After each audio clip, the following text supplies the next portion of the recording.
Good morning दोस्तों, स्वागत है आपका आज के मुख्य समाचारों में। दोस्तों यहाँ पर आपको देखने को मिलेगी सुबह से लेकर शाम तक की तमाम बड़ी खबरें मुख्य समाचार ब्रेकिंग न्यूज अपडेट्स के रूप में। तो दोस्तों आप सभी लोगों से रिक्वेस्ट है इस वीडियो को ज्यादा से ज्यादा लाइक और शेयर करें। तो दोस्तों सीधे चलते हैं आज की पहली बड़ी खबर की ओर।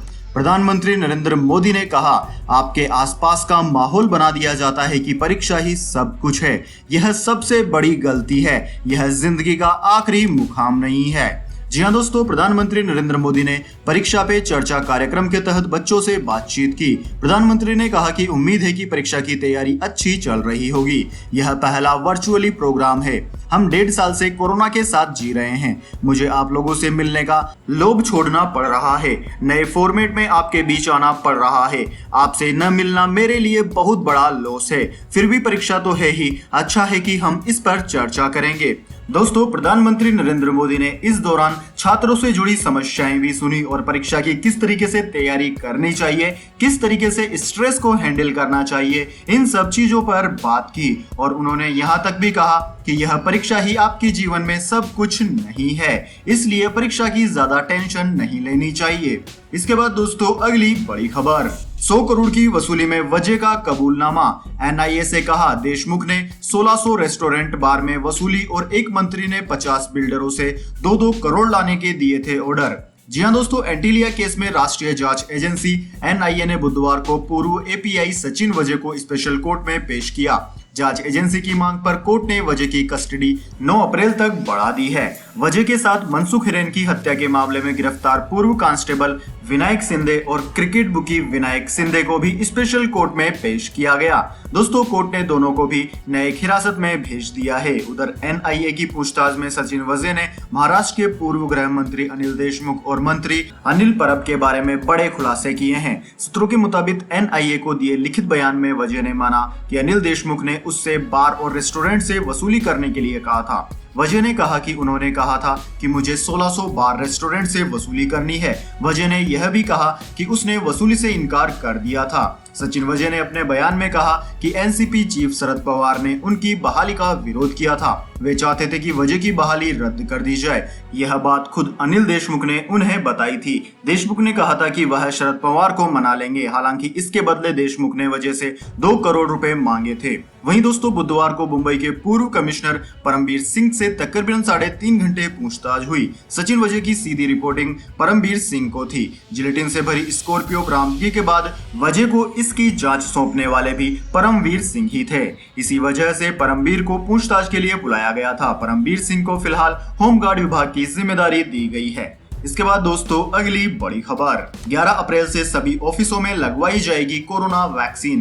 केंद्र ने राज्यों को लिखा पत्र। जी हाँ दोस्तों, केंद्र सरकार ने सभी राज्यों को पत्र लिखकर कोरोना वैक्सीनेशन में तेजी लाने का निर्देश दिया है। साथ ही राज्यों से यह भी कहा है कि वो सभी कार्यालयों में कोरोना की वैक्सीनेशन कर दें। हालांकि उम्र की सीमा 45 वर्ष की ही रहेगी, लेकिन अब वैक्सीनेशन में तेजी आने की उम्मीद है। सरकार के आदेश के मुताबिक हर वैक्सीनेशन सेंटर पर दिन में कम से कम 100 लोगों को वैक्सीन लगाई। केंद्र सरकार के इस आदेश से उन कंपनियों को भी सहूलियत होगी जिन्होंने अपने कर्मचारियों के लिए मुफ्त वैक्सीनेशन की बात कही थी। अब ऐसी कंपनियां ही नहीं बल्कि सभी कंपनियों में 11 अप्रैल से कोरोना का वैक्सीनेशन शुरू हो जाएगा। सरकार ने कहा है कि कार्यालय चाहे सरकारी हो या निजी, 45 वर्ष की उम्र के अधिक के हर व्यक्ति के लिए कोरोना की वैक्सीन उपलब्ध कराई जाएगी। इसके बाद दोस्तों अगली बड़ी खबर, स्वास्थ्य मंत्री हर्षवर्धन ने कहा, बड़ी बड़ी शादियां और किसानों के प्रदर्शन से अचानक बढ़े कोविड-19 के मामले।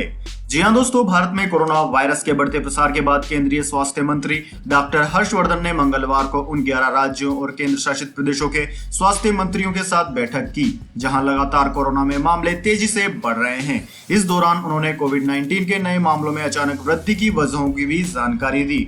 बैठक के दौरान डॉक्टर हर्षवर्धन ने कोविड-19 के बढ़ते मामलों के लिए बड़ी बड़ी शादियों, स्थानीय निकाय चुनाव, किसान आंदोलन के दौरान कोविड प्रोटोकॉल का पालन न करना सबसे बड़ी वजह बताई है। हालांकि वो असम और पश्चिम बंगाल का नाम लेना भूल गए, क्योंकि यह दोनों चुनावी राज्य हैं और यहाँ पर बीजेपी और टीएमसी दोनों की ओर से ही बड़ी बड़ी रैलियां की जा रही है, जिनमें लाखों की तादाद में लोग आ रहे हैं। ऐसे में क्या वहां से कोरोना नहीं फैल सकता? इसके बाद दोस्तों बैठक में उन्होंने कहा कि महाराष्ट्र महाराष्ट्र, छत्तीसगढ़, कर्नाटक, पंजाब, मध्य प्रदेश, गुजरात, दिल्ली, तमिलनाडु, हिमाचल प्रदेश, राजस्थान और झारखंड के स्वास्थ्य मंत्रियों से उन्होंने बातचीत की है। डॉक्टर हर्षवर्धन ने यह भी साफ कहा कि देश के लगभग सभी राज्यों में, खासकर इन 11 राज्यों में मामलों में उछाल का एक बड़ा कारण था कि आम लोगों ने कोविड एप्रोप्रिएट बिहेवियर का पालन करना छोड़ दिया था। वैसे दोस्तों, आपको क्या लगता है, नए बढ़े हुए मामलों के पीछे कौन सा कारण जिम्मेदार है? कमेंट में अपनी राय जरूर दें। इसके बाद दोस्तों, अगली बड़ी खबर, लॉकडाउन का डर, मुंबई से लौट रहे हैं प्रवासी लोग, नौकरी से निकाल रही है कंपनियां, रेलवे स्टेशनों पर पड़ रही है भीड़, पिछले साल की तरह धक्के नहीं खाना चाहते हैं मजदूर भी। जी हां दोस्तों, कोरोना की दूसरी लहर के बीच अब वैसी ही स्थिति बनने लगी है जैसी पिछले साल बनी थी। मुंबई में कोरोना के मामले लगातार बढ़ रहे हैं, लोगों को फिर से लंबा लॉकडाउन लगने का डर सताने लगा है। इसलिए मुंबई में रहने वाले प्रवासी मजदूरों ने अपने राज्य और शहरों की तरफ लौटना शुरू कर दिया है। मुंबई के सभी रेलवे स्टेशनों पर प्रवासियों की भीड़ बढ़ने लगी है। ट्रेन के टिकट के लिए लंबी कतारें लग रही है। भिवंडी और ठाणे में हालात ज्यादा खराब हैं। इसके अलावा कंपनियों ने भी लॉकडाउन के डर से कर्मचारियों को निकालना शुरू कर दिया है। दोस्तों, मुंबई के लोकमान्य तिलक टर्मिनल स्टेशन पर रविवार के बाद से हर दिन प्रवासी मजदूरों की भारी भीड़ नजर आ रही है।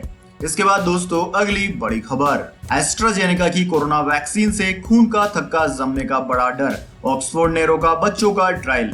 जी हां दोस्तों, ऑक्सफोर्ड यूनिवर्सिटी ने मंगलवार को कहा कि बच्चों के लिए एस्ट्राजेनेका द्वारा विकसित कोरोना वायरस रोधी वैक्सीन का ट्रायल रोक दिया गया है। माना जा रहा है कि यह ट्रायल उन खबरों के बाद रोका गया है जिनमें कहा जा रहा था कि इस टीके के कारण वयस्कों में खून के थक्के बन रहे हैं। यूनिवर्सिटी ने एक बयान में कहा कि ट्रायल में पूरी तरह सुरक्षित नहीं है। खून के थक्के बनने की आशंका को ध्यान में रखते हुए अध्ययन शुरू करने से पहले वह ब्रिटेन के मेडिसिन और हेल्थ केयर उत्पादों के नियामक MHRA से अतिरिक्त डेटा का इंतजार कर रहा है। इसके बाद दोस्तों, अगली बड़ी खबर, आक्रामक हुए किसान, हरियाणा में बीजेपी सांसद का किया घेराव, डंडे मारकर तोड़े कार के शीशे। जी हां दोस्तों, नए कृषि कानूनों का विरोध कर रहे किसानों के एक गुट ने मंगलवार को हरियाणा में भारतीय जनता पार्टी यानी कि बीजेपी के सांसद नायाब सिंह सैनी का घेराव किया। इस दौरान किसानों ने उनकी कार के शीशे को चकनाचूर कर दिया। सांसद ने कहा कि पुलिस को कुरुक्षेत्र से करीब 20 किलोमीटर दूर शहादाबाद मरकंडा में उन्हें प्रदर्शनकारियों से दूर ले जाने में काफी मशक्कत करनी पड़ी। इतना ही नहीं, किसानों ने 2 अलग अलग घटनाओं में महिला एवं बाल विकास मंत्री कमलेश ढांडा के खिलाफ कैथल जिले में और पानीपत में कार्यक्रमों में हिस्सा लेने आ रहे प्रदेश भाजपा प्रमुख OP धनखड़ के खिलाफ नारेबाजी की। मुख्यमंत्री मनोहर लाल खट्टर ने सैनी पर हुए हमले को घातक बताया और कहा कि प्रदर्शन करना किसानों का लोकतांत्रिक अधिकार है, पर हिंसा बर्दाश्त नहीं की जाएगी। इसके बाद दोस्तों, अगली बड़ी खबर, महाराष्ट्र में बिना परीक्षा दिए अगली क्लास में प्रमोट होंगे 9वीं और 11वीं के स्टूडेंट्स, जारी हो गया आदेश। जी हां दोस्तों, महाराष्ट्र में रिकॉर्ड तोड़ते हुए कोरोना वायरस के मामलों ने चिंता बढ़ा दी है, जिसके चलते राज्य सरकार ने अब 9वीं और 11वीं क्लास के स्टूडेंट्स को बिना परीक्षा दिए अगली क्लास में प्रमोट करने का ऐलान कर दिया है। इससे पहले शनिवार को स्कूली शिक्षा मंत्री वर्षा गायकवाड़ ने क्लास 1 से 8वीं तक के सभी महाराष्ट्र बोर्ड के स्टूडेंट्स को बिना किसी एग्जाम के अगली क्लास में प्रमोट करने का ऐलान किया था। यानी कि अब सिर्फ 10वीं और 12वीं कक्षा की बोर्ड की परीक्षाएं ऑफलाइन आयोजित कराई जाएंगी, जिसका टाइम टेबल जल्द ही निर्णय के बाद घोषित कर दिया जाएगा। इसके बाद दोस्तों, अगली बड़ी खबर, मुख्तार सुरक्षित यूपी जेल में पहुंचा, पंजाब की जेल से व्हीलचेयर पर बाहर आने वाला गैंगस्टर बांदा जेल में खुद चलकर गया, चेहरे पर थी घबराहट। जी हां दोस्तों, पंजाब के रोपड़ से यूपी के बांदा तक 14.5 घंटे के सफर के बाद गैंगस्टर विधायक मुख्तार अंसारी बुधवार तड़के 4:30 बजे बांदा जेल पहुंच गया। पंजाब में जहां मुख्तार व्हील चेयर से एम्बुलेंस में सवार हुआ था, वहीं बांदा जेल में वह अपने पैरों पर खड़ा होकर अंदर गया। डॉक्टर्स के पैनल की जांच में वह पूरी तरह फिट पाया गया, हालांकि वह घबराया हुआ था। बांदा जेल में मुख्तार को जेल प्रशासन ने सरप्राइज दिया। शुरुआत में उसे बैरक नंबर 15 में रखे जाने का फैसला किया गया था। इस बैरक में मुख्तार पहले भी रह चुका है, लेकिन अब उसे बैरक नंबर 16 में भेज दिया गया है, जहां उसका कोरोना टेस्ट होगा। दोस्तों, इसकी रिपोर्ट आने के बाद उसे फिर से बैरक नंबर 15 में रखा जाएगा। इसे तन्हाई जेल भी कहा जाता है, यानी कि इस बैरक में कोई और कैदी नहीं होगा। इस बैरक में CCTV भी लगाए गए हैं। इसके बाद दोस्तों, अगली बड़ी खबर, केंद्रीय चुनाव आयोग का ममता बनर्जी को नोटिस, 48 घंटे में देना होगा जवाब। जी हाँ दोस्तों, केंद्रीय चुनाव आयोग ने पश्चिम बंगाल की मुख्यमंत्री और टीएमसी अध्यक्ष ममता बनर्जी को अल्पसंख्यक वोटों के बंटवारे न होने वाले बयान को लेकर नोटिस भेजा है। इस नोटिस में ममता बनर्जी को 48 घंटे में जवाब देने के लिए कहा गया है। दोस्तों, आपकी जानकारी के लिए बता दें, प्रधानमंत्री नरेंद्र मोदी ने भी अपनी जनसभाओं में ममता बनर्जी के बयान का जिक्र करते हुए धर्म के आधार पर वोट मांगने और बंटवारे की राजनीति करने का आरोप लगाया था। प्रधानमंत्री मोदी ने एक रैली में मंगलवार को कहा कि आदरणीय दीदी, अभी हाल ही में आपने कहा कि सभी मुसलमान एक हो जाओ, वोट बंटने मत दो।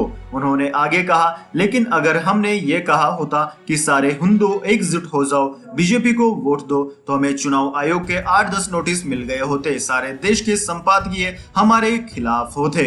इसके बाद दोस्तों अब जान लेते हैं पूरी दुनिया और भारत में क्या है इस महामारी की ताजा स्थिति। दोस्तों, सबसे पहले बात करते हैं पूरी दुनिया की। दोस्तों, पूरी दुनिया में इस वक्त तक इस महामारी के संक्रमितों का आंकड़ा 13,24,56,000 को पार कर गया है, जबकि दोस्तों इस महामारी से मरने वालों की संख्या 28,73,000 के पार है।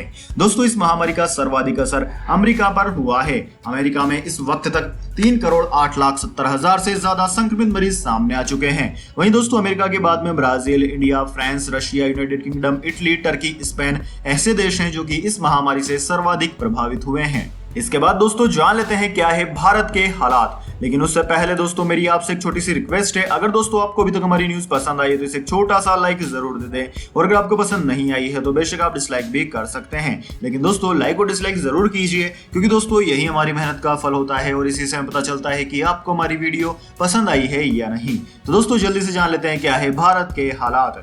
दोस्तों भारत में इस वक्त कोरोना की दूसरी लहर चल रही है, जो कि पहली लहर से भी बेहद खतरनाक है। भारत पूरी दुनिया में कोरोना वायरस के मामलों में तीसरे नंबर पर है। भारत में कुल मिलाकर 1,28,00,000 से ज्यादा संक्रमित मरीज अब तक सामने आ चुके हैं, जिनमें से 1,66,000 की ज्यादा मौत कोरोना की वजह से ऑफिशियली हो चुकी है। दोस्तों भारत में सर्वाधिक प्रभावित राज्यों की बात की जाए तो महाराष्ट्र अव्वल है। महाराष्ट्र में 31 लाख से ज्यादा संक्रमित मरीज सामने आ चुके हैं, जो कि पूरे देश के कुल 45 से 50% के बराबर हैं। इसके बाद में दोस्तों केरला, कर्नाटक, आंध्र प्रदेश, तमिलनाडु, दिल्ली, उत्तर प्रदेश, वेस्ट बंगाल, छत्तीसगढ़, राजस्थान, उड़ीसा आदि राज्यों का नाम आता है। ये सभी राज्य इस महामारी से सर्वाधिक प्रभावित हैं। इसके बाद दोस्तों अगली बड़ी खबर, आईआईटी रुड़की में कोरोना के 60 केस मिलने से हड़कंप मच गया, 5 हॉस्टल कर दिए गए सील। जी हाँ दोस्तों, देश भर में कोरोना के मामलों में तेजी से बढ़ोतरी हो रही है। बढ़ते मामले अब चिंता का विषय बनते जा रहे हैं। स्कूल कॉलेजों में भी कोरोना की एंट्री हो चुकी है। इसी बीच आईआईटी रुड़की में कोरोना के 60 नए मामले सामने आए हैं। इसके बाद 5 हॉस्टल को सील कर दिया गया है। इन सभी मामलों में से 4 लोगों की हालत गंभीर है। छात्रों के कैंपस के बाहर जाने पर फिलहाल रोक लगा दी गई है। दूसरी तरफ बिहार में भी आईआईटी पटना में कोरोना के मामले दर्ज किए गए हैं। मंगलवार को यहाँ 15 छात्र कोरोना संक्रमित मिले। इसके बाद जिला प्रशासन ने इसे कंटेनमेंट जोन घोषित कर दिया। कुछ दिनों पहले राजस्थान के जोधपुर में इंडियन इंस्टीट्यूट ऑफ टेक्नोलॉजी यानी कि आईआईटी के 14 और छात्र इस महामारी के शिकार हो गए थे। इसके बाद दोस्तों अगली बड़ी खबर, पोस्ट ऑफिस में 500 रुपए से भी शुरू कर सकते हैं पीपीएफ में निवेश, टैक्स छूट का भी मिलेगा फायदा। जी हाँ दोस्तों, पोस्ट ऑफिस में कई छोटी बचत योजनाएं हैं, जिनमें आप अपनी जरूरत के हिसाब से बेहतर रिटर्न और सुरक्षित निवेश के लिए पैसे लगा सकते हैं। इन्हीं में से एक खास स्कीम है पब्लिक प्रोविडेंट फंड यानी कि पीपीएफ। पीपीएफ में निवेश करना बेहद आसान है। दोस्तों आपकी जानकारी के लिए बता दें, छोटी बचत योजनाओं पर ब्याज दर को लेकर हाल ही में कटौती की घोषणा के अगले ही दिन सरकार ने इस फैसले को वापस ले लिया था। पोस्ट ऑफिस के पीपीएफ स्कीम में लंबे समय के लिए निवेश किया जाता है और इससे मिली एक मुश्त राशि आपके काम आती है। दोस्तों पोस्ट ऑफिस की ऑफिशियल वेबसाइट पर दी गई जानकारी के मुताबिक अगर आप अभी पीपीएफ में निवेश करते हैं तो आपको 7.1% सालाना का ब्याज मिलता है। यह ब्याज दर 1 अप्रैल 2020 से लागू है। इस स्कीम में 15 साल के लिए निवेश किया जाता है। इसके बाद दोस्तों अगली बड़ी खबर, मौसम समाचार। जानिए अगले 24 घंटे और पिछले 24 घंटे के मौसम समाचार। तो दोस्तों सबसे पहले बात करते हैं बीते 24 घंटों की। तो दोस्तों बीते 24 घंटों के दौरान जम्मू कश्मीर, गिलगिट बाल्टिस्तान, मुजफ्फराबाद, लद्दाख और हिमाचल प्रदेश में कई स्थानों पर हल्की से मध्यम बारिश और गरज के साथ बारिश हुई है। वहीं दोस्तों पंजाब, हरियाणा, उत्तराखंड, उत्तर पश्चिम उत्तर प्रदेश और केरल में हल्की से मध्यम बारिश हुई। उत्तर पश्चिमी राजस्थान, हरियाणा, पंजाब, दिल्ली और उत्तर प्रदेश के कुछ हिस्सों में धूल भरी आंधी देखी गई है। असम और अंडमान निकोबार द्वीप समूह में भी हल्की बारिश हुई है।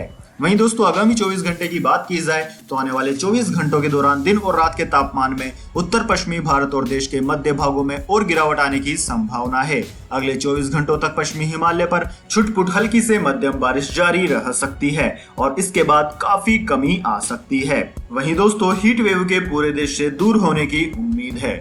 इसके बाद दोस्तों अगली बड़ी खबर, गोल्ड सिल्वर प्राइस टुडे। आज फिर सोने और चांदी के दाम बढ़ गए। जी हाँ दोस्तों, जैसे जैसे कोरोना के संक्रमितों की रफ्तार बढ़ रही है वैसे वैसे सोने और चांदी की कीमतों में भी इजाफा हो रहा है। HDFC सिक्योरिटीज के अनुसार बुधवार को राष्ट्रीय राजधानी दिल्ली में सोना 587 रुपए बढ़कर 45,768 रुपए प्रति 10 ग्राम हो गया, जो कि पिछले कारोबारी दिन 45,181 रुपए प्रति 10 ग्राम पर बंद हुआ था। जबकि दोस्तों चांदी की बात की जाए तो चांदी 682 रुपए चढ़कर 65,468 रुपए प्रति किलोग्राम पर पहुंच गई है। वहीं दोस्तों इसके अलावा अंतर्राष्ट्रीय बाजार की बात की जाए तो अंतर्राष्ट्रीय बाजार में सोना 1739 अमेरिकी डॉलर प्रति औंस जबकि चांदी 25.04 डॉलर प्रति औंस पर सपाट रही है। इसके बाद दोस्तों अगली बड़ी खबर, ड्राइविंग लाइसेंस बनवाने के लिए RTO जाने की नहीं है अब जरूरत, ड्राइविंग टेस्ट भी ऑनलाइन ही होगा, बदल गए हैं नियम। जी हाँ दोस्तों, सड़क और परिवहन मंत्रालय यानी कि ministry of road transport and highways driving licence को बनवाने और उसे रिन्यूअल के लिए नई गाइडलाइन लेकर आया है। इस नए नियम के मुताबिक लर्नर लाइसेंस पाने की पूरी प्रक्रिया ऑनलाइन होगी, यानी कि एप्लीकेशन से लेकर लाइसेंस की प्रिंटिंग तक पूरा प्रोसेस ऑनलाइन होगा। इसके साथ ही इलेक्ट्रॉनिक सर्टिफिकेट और डॉक्यूमेंट्स का इस्तेमाल medical certificates, learner licence, driving licence surrender और उसके रिन्यूअल के लिए भी किया जा सकेगा। यानी कि दोस्तों ध्यान देने वाली बात यहाँ पर है आपके लिए कि ऐसी गाइडलाइंस लाने के पीछे मकसद यह है कि नई गाड़ी के रजिस्ट्रेशन की प्रक्रिया भी आसान की जा सके। रजिस्ट्रेशन सर्टिफिकेट यानी कि RC का रिन्यूअल अब 60 दिन एडवांस में किया जा सकेगा। इसके अलावा टेम्पररी रजिस्ट्रेशन की समय सीमा भी अब 1 महीना से बढ़ाकर 6 महीने कर दी गई है। यानी कि अगर आप जब नई गाड़ी खरीदते हैं तो नई गाड़ी का जो टेम्पररी रजिस्ट्रेशन नंबर होता है वह 1 महीने का होता है, लेकिन अब उसे बढ़ाकर 6 महीने कर दिया गया है। तो दोस्तों यह थी अभी तक की तमाम बड़ी खबरें। इसके बाद दोस्तों बारी आती है आज के माइंड क्विज क्वेश्चन की। जी हाँ दोस्तों, एक आसान से सवाल का जवाब देकर आप जीत सकते हैं एक अमेजिंग सरप्राइज गिफ्ट हमारे YouTube चैनल की ओर से। तो दोस्तों आज का सवाल आपकी स्क्रीन पर आ चुका है। दोस्तों भारतीय संस्कृति के अनुसार मनुष्य जीवन में 4 आश्रम होते हैं, उनमें से एक होता है गृहस्थ आश्रम। तो दोस्तों आपको बताना है गृहस्थ आश्रम कितने वर्षों का होता है। अगर दोस्तों आप जानते हैं तो जल्दी से कमेंट बॉक्स में लिख दीजिए। अगर दोस्तों आपका जवाब होता है एकदम सही और आप चुने जाते हैं लकी विजेता के रूप में, तो आपको मिल सकता है एक अमेजिंग सरप्राइज गिफ्ट हमारे YouTube चैनल की ओर से। तो दोस्तों जल्दी से अपना उत्तर कमेंट बॉक्स में लिख दीजिए, वीडियो को लाइक कर लीजिए, चैनल को सब्सक्राइब करके बेल आइकन भी दबा लीजिए। धन्यवाद। वंदे मातरम। जय हिंद, जय भारत।